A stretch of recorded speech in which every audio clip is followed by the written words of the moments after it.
9 মাসের সশস্ত্র লড়াই করেছে বাংলাদেশ। যুদ্ধের শেষ পর্যায়ে ভারতীয় সেনাবাহিনী এই সংগ্রামে যুক্ত হয়। পাকিস্তানের সেনারা তাদের কাছে আত্মসমর্পণ স্বাক্ষর করে। সে কারণে ভারত 16 ডিসেম্বরকে নিজেদের বিজয় দিবস হিসেবেও পালন করে আসছে।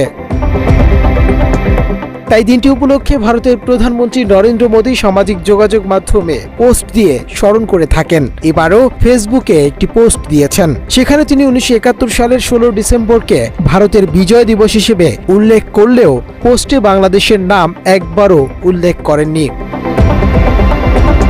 মোদী তার পোস্টে লিখেছেন, বিজয় দিবসে আমরা আমাদের সেই সাহসী সেনাদের স্মরণ করছি যাদের সাহসিকতা ও আত্মত্যাগ 1971 সালে ভারতের এক ঐতিহাসিক বিজয় নিশ্চিত করেছিল।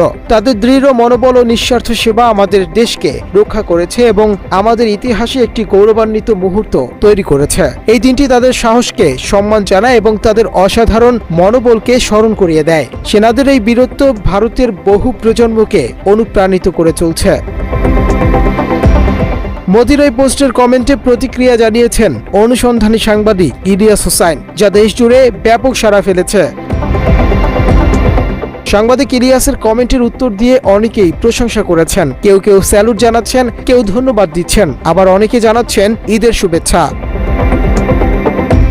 মাজিদুল ইসলাম নামক এক ব্যক্তি ইলিয়াস হোসাইনকে স্বাগত জানিয়ে লিখেছেন, লাভ ইউ ইলিয়াস ভাই। মোহাম্মদ শফিকুর রহমান নামে আরেকজন লিখেছেন, রেসপেক্ট ব্রাদার। মোহাম্মদ রাকিব খান লিখেছেন, সাংবাদিক ইলিয়াসের মতো এরকম সূর্য সন্তান বাংলার ইতিহাসে একজনই জন্মায়। মোদির এমন পোস্ট বিশ্বজুড়ে নেটিজেনদের কাছে হাস্যরসের জন্ম দিয়েছে। হাহা রিয়াক্ট দিয়ে মজা নিচ্ছেন অনেকেই।